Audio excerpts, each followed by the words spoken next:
Em nome do Pai, do Filho e do Espírito Santo. Amém. Que o Espírito Santo de amor, inspiração do Pai e do Filho, Deus com Deus, nos ilumine para entendermos como se dá a vida da graça em nós. Não no sentido de aprofundar, não no sentido de compreender tudo, mas de avançar na compreensão segundo o dom deste Espírito santificador. Por isso pedimos o dom da ciência. Amém. Ave Maria, cheia de graça, o Senhor é convosco. Bendita sois vós entre as mulheres, e bendito é o fruto do vosso ventre, Jesus. Santa Maria, Mãe de Deus, rogai por nós, pecadores, agora e na hora de nossa morte. Amém. Santo anjo do Senhor, meu zeloso e guardador, se a ti me confiou, a piedade divina sempre me rege, me guarde, me governe, me ilumine. Amém. Maria, sede da sabedoria, rogai por nós. Então vamos começar o capítulo 3, a vida da graça. É um capítulo que vai da página 53 até a página 82. Isso.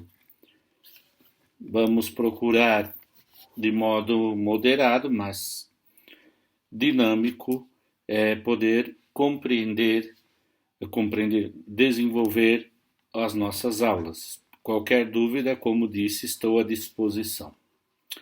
E o autor assim o diz. No capítulo anterior, vimos que a justificação é obra da graça divina. E adiantamos que a graça é uma participação na vida de Deus. Essa é uma novidade tão radical que não seria exagerado descrevê-la como um novo nascimento, a origem de uma nova criatura, porque, sem deixar de ser a mesma pessoa humana, começa a viver numa ordem que excede por completo as suas capacidades naturais. Podemos esclarecer, para uma melhor compreensão, duas questões. Em que consiste esse novo nascimento? Que mudança se dá na pessoa que nasce para a graça? Em que consiste esse novo nascimento? Ele diz, em participar da vida de Deus. E a segunda, a mudança que uma pessoa sofre com a graça, é uma verdadeira divinização. Então, participação na vida divina e divinização são termos que nós precisamos estudar. Por isso, eu convido vocês a pegar a página 54. A graça como participação na vida de Deus. Vamos entender isso. Havia entre os fariseus um homem chamado Nicodemos, um dos principais dos judeus. Veio ele ter com Jesus de noite e disse-lhe, Rabi, sabemos que viestes da parte de Deus como mestre, pois ninguém pode fazer esses milagres que tu fazes se Deus não estiver com ele. Respondeu-lhe Jesus, em verdade te digo, quem não nascer de novo não pode ver o reino de Deus. Disse-lhe Nicodemos, como pode um homem nascer, sendo velho? Poderá entrar uma segunda vez no seio da sua mãe e renascer? Jesus retorquiu, em verdade te digo, quem não nascer da água e do Espírito não pode entrar no reino de Deus. João 3, do 1 ao 5. A conversa noturna de Jesus com Nicodemos abre-se com a sua pergunta a Jesus. Tanto a pergunta como a resposta do Senhor sugerem que Nicodemos tinha uma ótima impressão do Mestre, mas pouco profunda. Alguém que vem de Deus, provavelmente outro profeta, na continuação dos anteriores, ainda que com uma santidade fora do normal, e quer conhecê-lo e escutar dele a sua doutrina. Jesus não começa falando-lhe de qualquer temas que Nicodemos poderia ter esperado. Começa revelando-lhe uma verdade assombrosa. O que ele nos vai trazer supõe uma vida nova, requer um nascimento novo. Não são meras exposições doutrinais, mas atrativas, ou uma conduta moral mais elevada. É infinitamente mais. A vida nova que Jesus menciona é viver no lar, na família do Pai, do Filho e do Espírito Santo, não como um estranho, mas como um filho, que pode chamar Pai a Deus com toda a propriedade. Então, a partir do texto de João, a conversa do Senhor Jesus com Nicodemos, o autor vai nos explicando que participar da vida divina é participar da vida íntima de Deus, na família do Pai, do Filho e do Espírito Santo. Penso que esse tema nos é muito caro, muito querido, muito próximo, porque nós estamos estudando também concomitantemente o Tratado da Trindade. E aqui ele coloca 2 itens, A e B, para explicar o que melhor ainda a participação na vida de Deus. E aqui ele vai e diz: a graça é precisamente essa vida nova que Deus nos proporciona, cujas características essenciais podemos resumir nas seguintes palavras do Catecismo. A graça é uma participação na vida de Deus, introduz-nos na intimidade da vida trinitária. Aqui cita o Catecismo. A graça supõe o nascimento. A introdução na vida divina não acontece como termo de um progresso espiritual que o homem possa levar a cabo com o seu conhecimento e a sua vontade só com as suas próprias forças. Depende inteiramente da iniciativa gratuita de Deus, porque só Ele pode revelar-se e dar-se a si mesmo. Daqui se pode tirar várias consequências. Primeira, página 56, amados. Deus é o autor da graça e o homem é aquele que recebe. Há uma mudança desde a não posse para a posse e, portanto, dá-se o começo de possuir a vida. A vida que se inicia é semelhante em natureza à do seu autor. Vou repetir. Deus é o autor da graça e o homem é aquele que a recebe. Há uma mudança desde a não posse para a posse e, portanto, dá-se o começo de possuir a vida. A vida que se inicia é semelhante em natureza à do seu autor, que é Deus, vida sobrenatural. Neste sentido, eu gostaria que vocês pudessem voltar à página 55, tenham a bondade, e porque eu quero analisar outro elemento que me parece importante. Diz assim: a introdução na vida divina não acontece como termo de um progresso espiritual que o homem possa levar a cabo com o seu conhecimento e a sua vontade, só com as suas próprias forças. Com as suas próprias forças e vontades, nós vimos a questão de Pelágio, o pelagianismo, o semi-pelagianismo. Agora, o conhecimento. O Papa também, na Gaudete Exsultate, se eu pedir para vocês lerem, estudarem um pouquinho sobre o pelagianismo no documento, agora nós vamos falar sobre o gnosticismo atual. E eu vou falar um pouco disso aqui, depois vou deixar também para vocês lerem. Ele fala de 2 inimigos sutis da santidade. Santidade é que entendendo já como participação na vida íntima de Deus.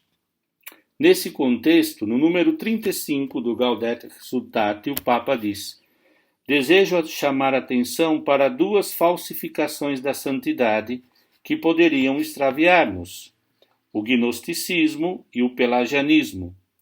São 2 heresias que surgiram nos primeiros séculos do cristianismo, mas continuam a ser de alarmante atualidade.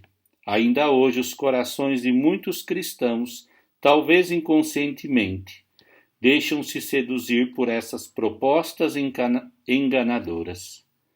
Nelas aparece expresso o imanentismo antropocêntrico disfarçado de fé católica.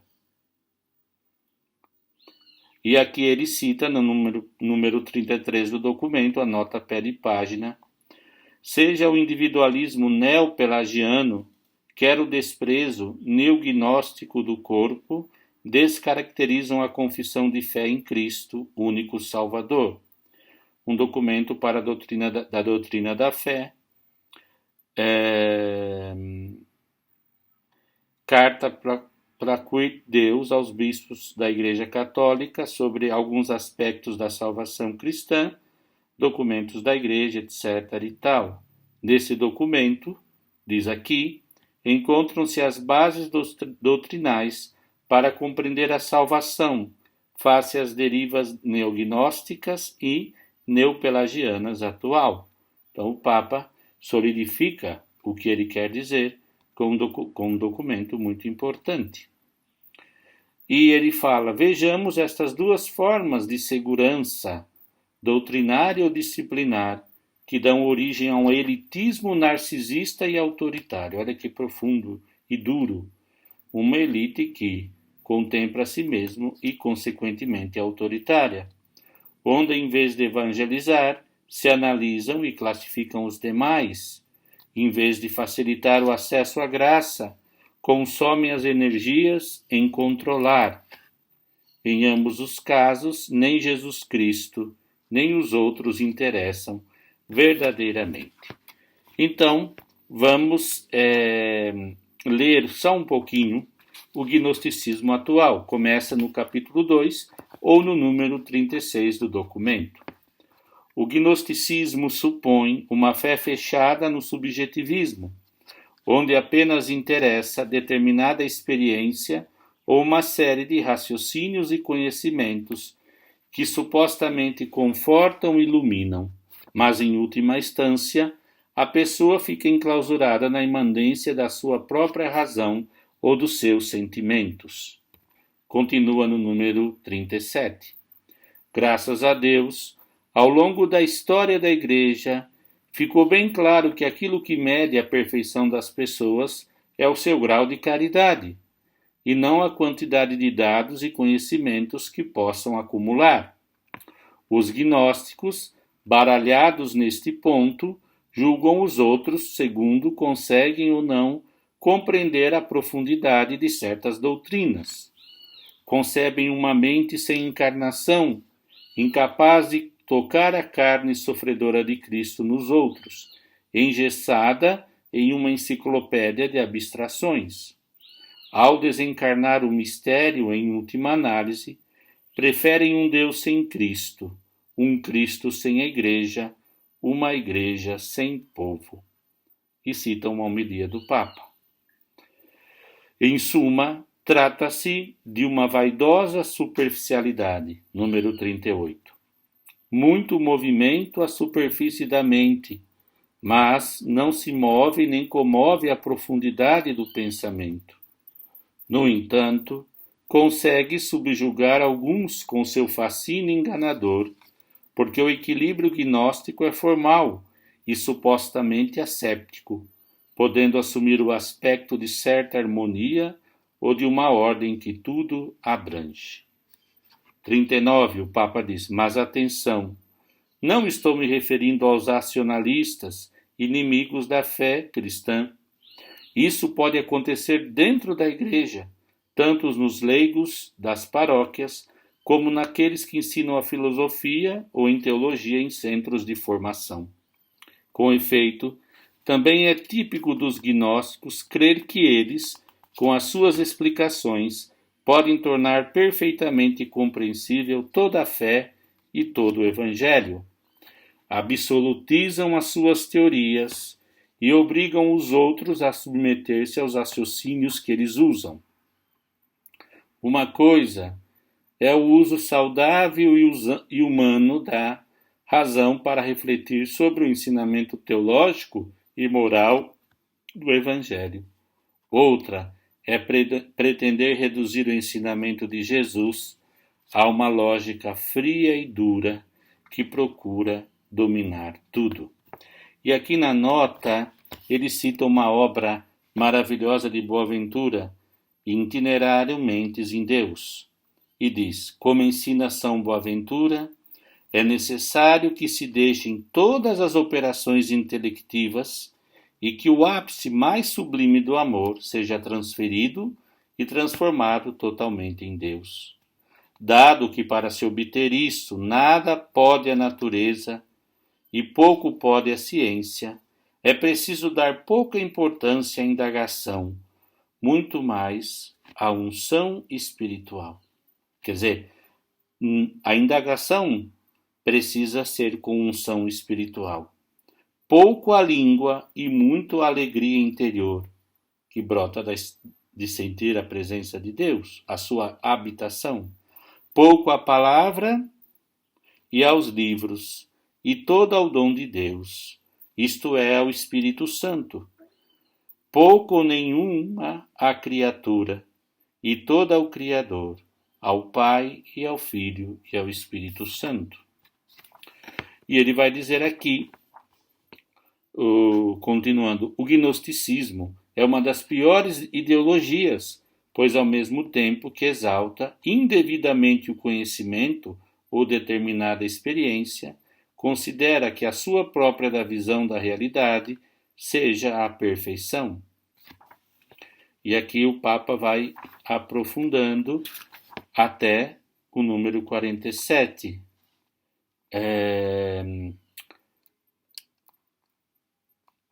E no número 46, que é o final, depois os senhores vão ler também, que vai ser o roteiro de estudo, São Francisco de Assis, ao ver que algum dos seus discípulos ensinavam a doutrina, quis evitar a tentação do gnosticismo. Então escreveu assim a Santo Antônio de Lisboa: apraz-me que interpreteis aos demais frades a sagrada teologia, contanto que este estudo não apague neles o espírito de santa oração e devoção. Reconhecia Francisco a tentação de transformar a experiência cristã em um conjunto de especulações mentais que acabam por nos afastar do frescor do Evangelho. São Boaventura, por sua vez, advertia que a verdadeira sabedoria cristã não se deve desligar da misericórdia para com o próximo. E disse São Boaventura: a maior sabedoria que pode existir consiste em dispensar frutuosamente o que se possui e que lhe foi dado precisamente para o distribuir. Por isso, como a misericórdia é amiga da sabedoria, assim a avareza é sua inimiga. Há atividades como as obras da misericórdia e da piedade que, unindo-se à contemplação, não a impedem, antes favorecem-na. Que lindo, não? Então, é apenas o gnosticismo é isso, basear-se no conhecimento como elemento essencial. E se cria teorias frias sobre o mistério de Deus e que se obriga o outro a viver. Desse ponto. É o que nós precisamos saber aqui. A graça supõe o nascimento e não um conhecimento. O conhecimento vem depois. Agora, por favor, peguem na página 56. Vamos estudar, continuar lendo o que é a vida da graça, como participação na vida de Deus, a vida íntima trinitária. Tá bom? Diz assim: estas três características põem de manifesto o que acontece quando se recebe a graça. É verdadeiramente o nascimento de um filho, a vida da graça. Consiste em ser gerados por Deus e participar da plenitude do seu amor. A todos os que o receberam, aos que creram nele, deu-lhes o poder de se tornarem filhos de Deus, eles que não eram do sangue, nem da vontade da carne, nem da vontade do homem, mas sim de Deus. Quem nasce de Deus começa uma vida nova. Todo ser vivo tem um princípio vital, que é a alma. A questão que agora se coloca é: qual é o princípio vital, a alma da pessoa que vive em graça? Ele citou o número 37 do Evangelho Vitae, de João Paulo II, e agora vai citar o nosso querido São Tomás. São Tomás, quando escreve sobre o céu, ele diz: então, se aqui a graça como participação na vida íntima de Deus, Tomás nos explica dizendo: o próprio Deus é a vida da alma, como a alma é a vida do corpo. Olha a frase de Tomás: o próprio Deus é a vida da alma, como a alma é a vida do corpo. E tem aqui a nota 6, na página 56. Essas palavras permitem estabelecer uma analogia com as devidas precisões, comparando vida sensível, vida intelectual, com vida intelectual, vida sensível intelectual com vida intelectual, vida da graça. Que significa isso?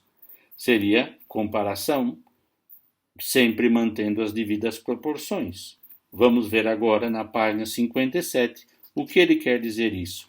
Vida sensível, vida intelectual. Vida intelectual, vida da graça. Sempre nos esquemas que vida intelectual significa parte espiritual da alma.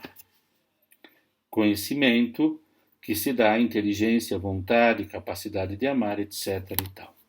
Página 57. Nós estamos então estudando o ponto B, que a graça supõe o nascimento. Tomás diz que a vida dessa alma sobrenatural é o próprio Deus que vive naquela alma.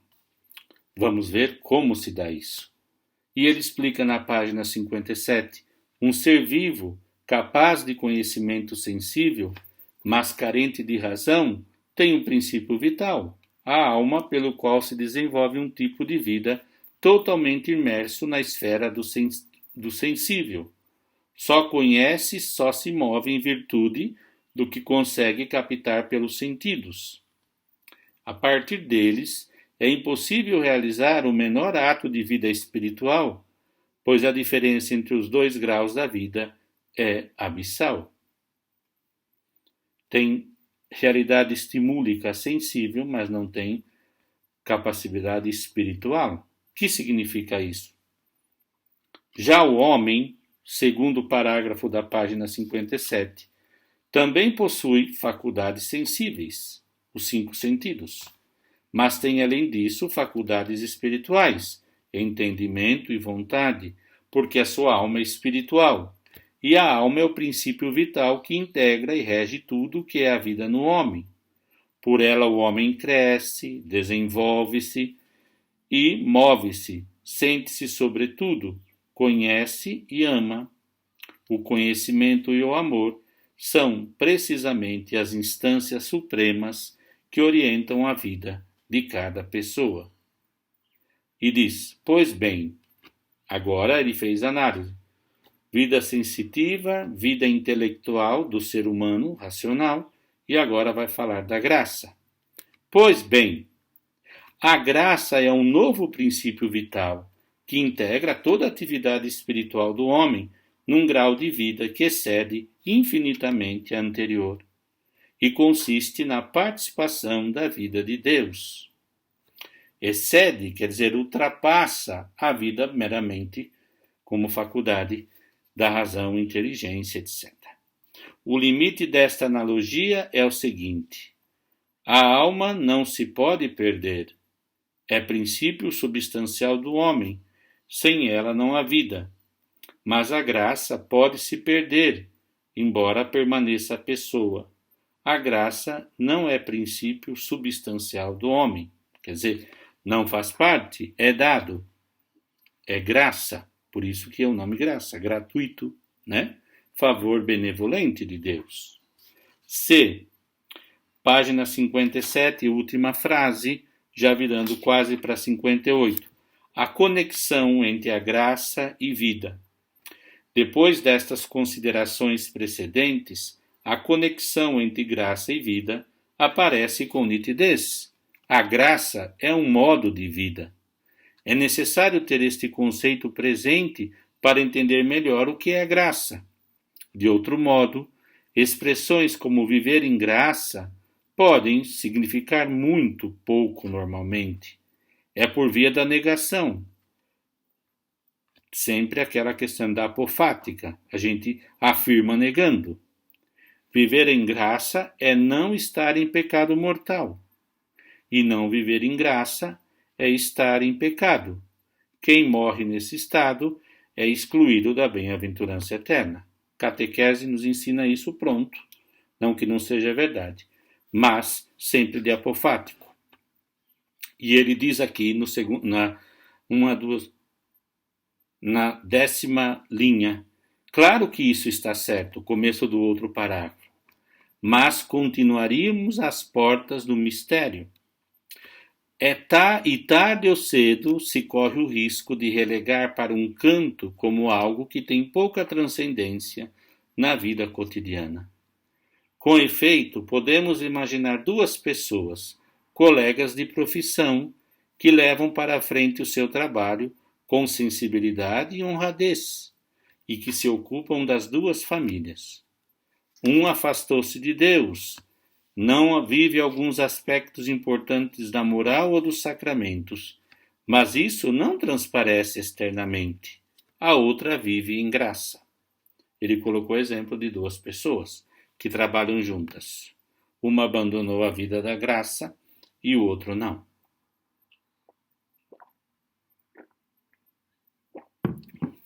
Para um observador externo, a vida das duas é muito parecida. Está cheia de valores. Não se distingue se uma delas não está em graça.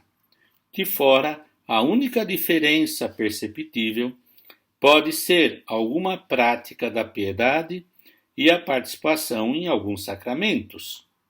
Mas, então, por que é tão importante algo que parece relegado para o âmbito subjetivo da consciência pessoal? Último parágrafo da 58. O cerne da questão não está em descobrir um rol de ações específicas que o fato de viver em graça traga consigo e que se acrescentam às da existência ordinária. Trata-se de algo totalmente distinto. Isso é importante. Senão a gente vai fazer experimentos empíricos sobre a graça. Não.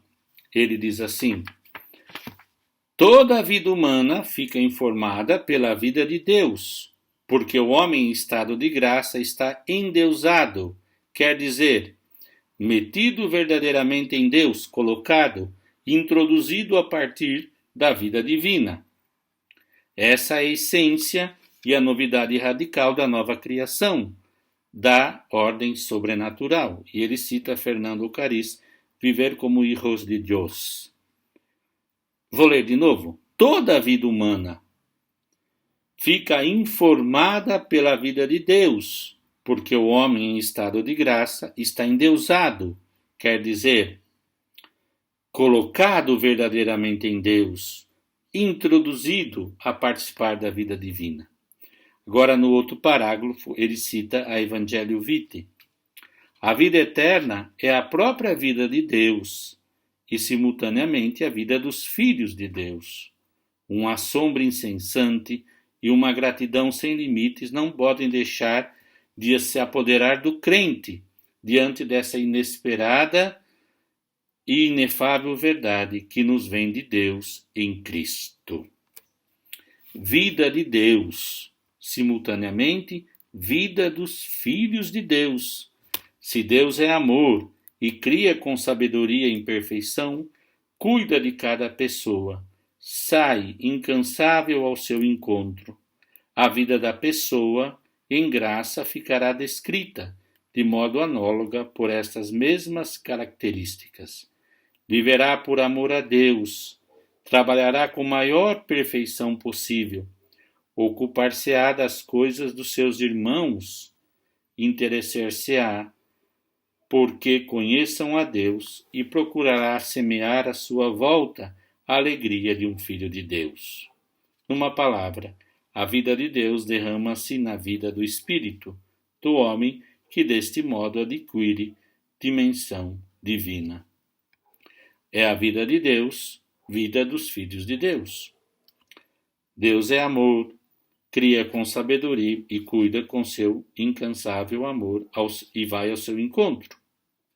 E a igreja e a pessoa que está em graça viverá por amor a Deus, tudo fará por amor a Deus. Então aqui é muito importante, a gente tem que tomar muito cuidado, né?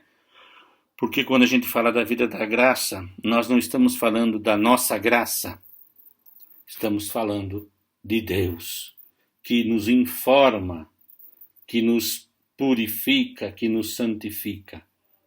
Senão a gente cai no pelagianismo, como já foi dito, ou no gnosticismo, pensando que nós somos por aquilo que sabemos e não por aquilo que somos filhos de Deus.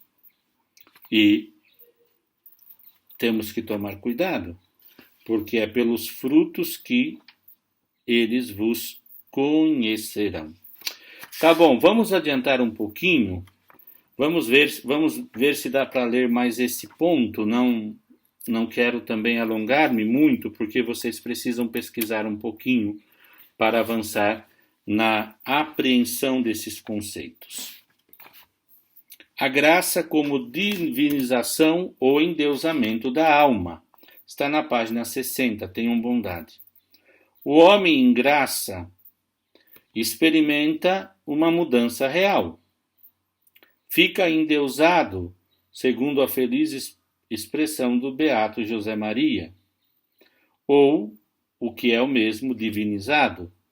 Esta mudança realiza-se sem forçar a sua natureza, nem destruir a sua condição de criatura singular.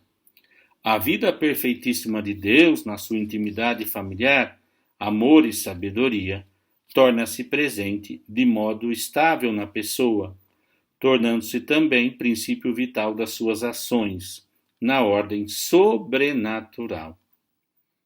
A vida de Deus, a sua intimidade, né? Amor, relação de amor. E aqui, sabedoria, conhecimento saboroso, conhecer a Deus. Conhecimento saboroso, um termo de Clodovis Boff, que exatamente isso, conhecimento saboroso. O pai conhece o filho conhece o pai, mas como é esse modo, esse conhecimento saboroso? É o amor. O pai ama o filho ama o pai. O amor do pai e o filho inspira o Espírito Santo. Dessa forma, a pessoa em graça é levada à capacidade para amar a Deus e ao próximo, trabalhar, conviver de uma maneira que supera a medida da estrita razão ou da força de vontade. Próximo parágrafo da 60. Esta divinização, com fé em reafirmá-lo, é dom de Deus, não é resultado de um desenvolvimento das possibilidades humanas elevada à sua potência máxima. Por isso que a gente tem que tomar cuidado, né? De não apropriar-se daquilo que temos, no sentido de dizer que é nosso, mas se algo é profundo de amor e sabedoria, foi o Senhor que nos deu. E continua no último parágrafo. Cita Ruiz de la Penha, um grande especialista em antropologia católica. Tampouco é uma dissolução do humano no divino, a sabor de algumas místicas orientais e doutrinas de cariz panteísta. Nem sequer se pode ver algo que se pareça a um alienar-se da pessoa que renuncia a alguma coisa de em si em benefício de Deus. Então ele cita o Ruiz de la Penha, El Dom de Deus, que deve ter esse livro também em português. Acho que a Paulus editou.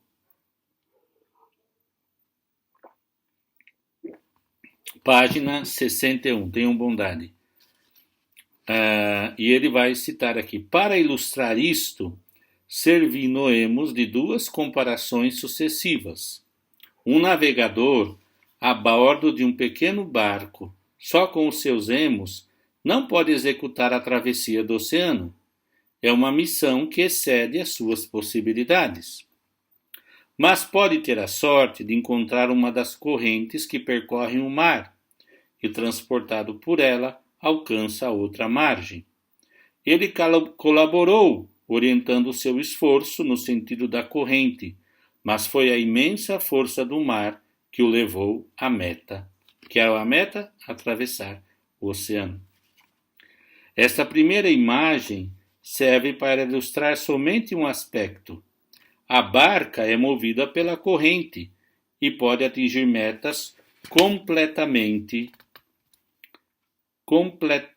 acima das suas possibilidades físicas, como a pessoa que é movida pela graça. Mas não serve para outro aspecto, a união com Deus. A barca e a corrente são elementos extrínsecos um ao outro. A segunda comparação ilustra melhor este aspecto. É tirado das fainas agrícolas, os enxertos. São Paulo utilizou esta imagem num contexto estreitamente relacionado com a doutrina da graça, pelo que se pode aplicar ao nosso caso sem dificuldade. Por isso vamos ler Romanos 11:17, página 61, tem a nota.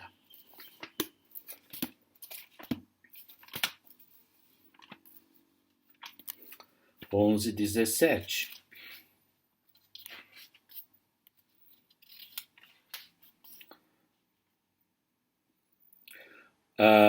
Diz assim, São Paulo: e se as primícias são santas, a massa também o será. Se a raiz é santa, os ramos também o serão.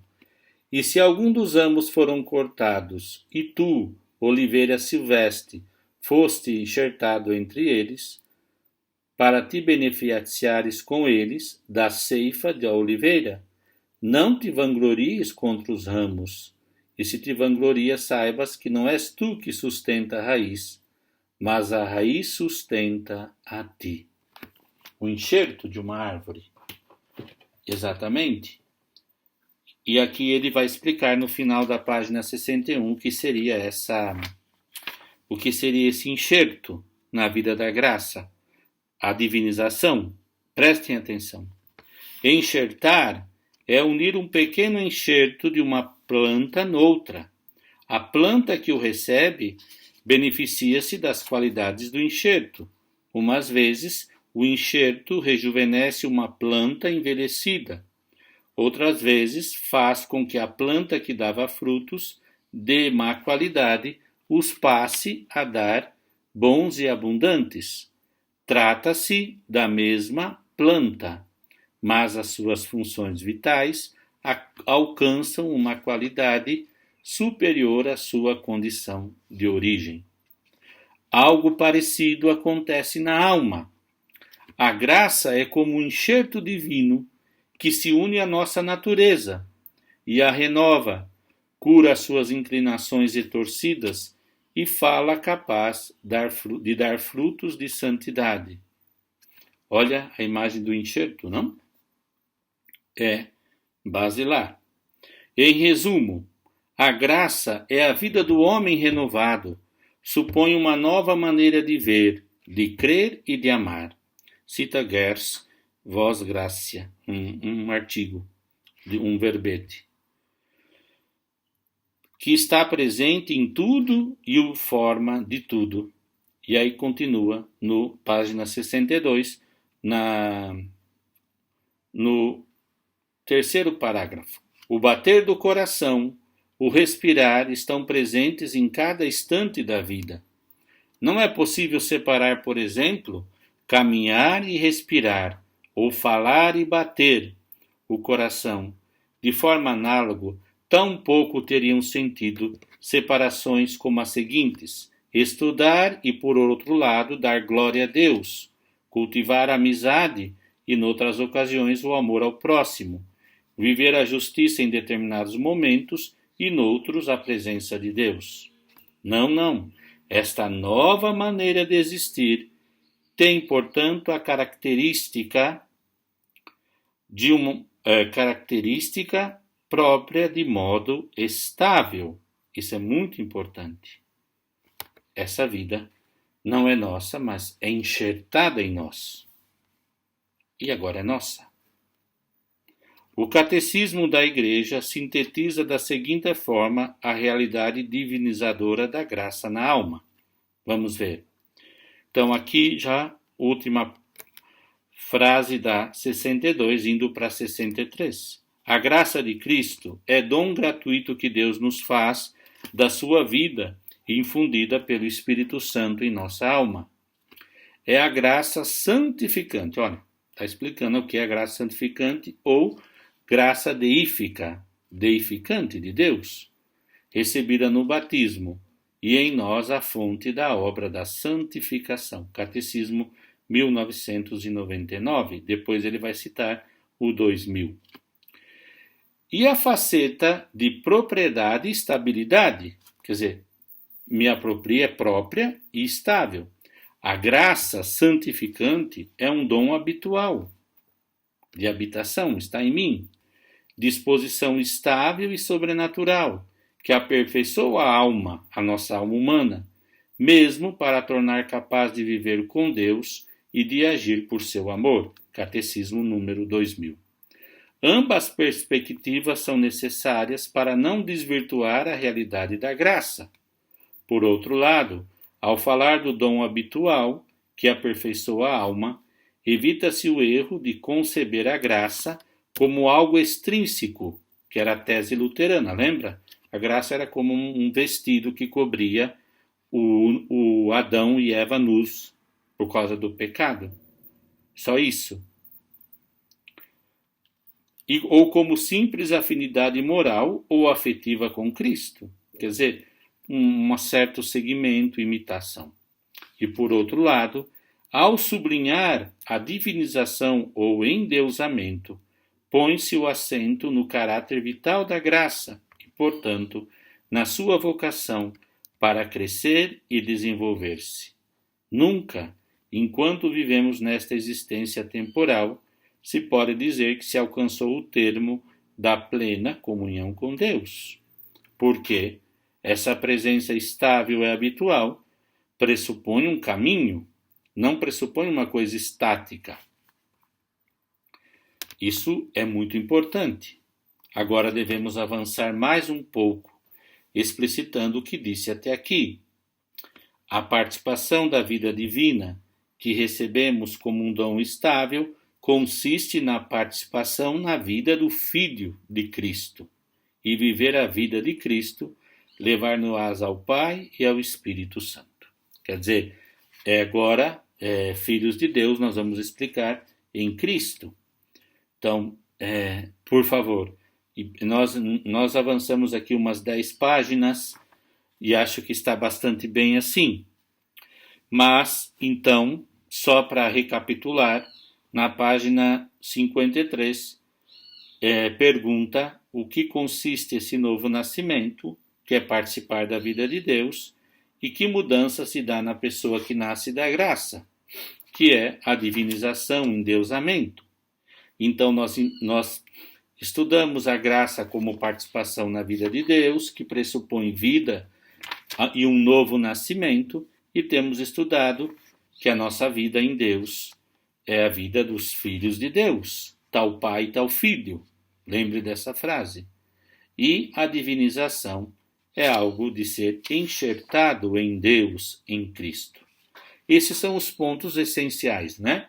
Eu vou deixar depois um pequeno roteiro para vocês estudarem, né? Eu não quero que vocês deixem de ler, de aprofundar, de meditar, né? E aqui nós vamos também trabalhar o que significa a graça santificante ou deífica, recebida no batismo. E depois, na próxima aula, vamos ver filhos de Deus em Cristo, filhos de Deus em Cristo pelo Espírito Santo. E vamos avançando, sem também muita pressa, mas também sem se demorar demasiado. Eu digo que vocês, com o guia de estudo, o estudo dirigido, poderão sintetizar mais, mas repito, não se preocupem, se quiserem, eu posso sim responder às vossas questões e perguntas, e não obstante não estejamos online, não estejamos no presencial, mas à distância podemos trabalhar tudo isso. Sempre é bom 45, 50 minutos, nunca mais de aula, para que o outro tempo seja dispensado para sistematizar, resumir aquilo que eu falei e que você não teve possibilidade de me perguntar durante a aula. Então, assim está bem, desejo a vocês toda a paz, bem e saúde, e rezemos uns pelos outros, também pelo nosso Brasil e no mundo. Glória ao Pai, ao Filho e ao Espírito Santo, como era no princípio, agora e sempre. Amém. Paz e bem.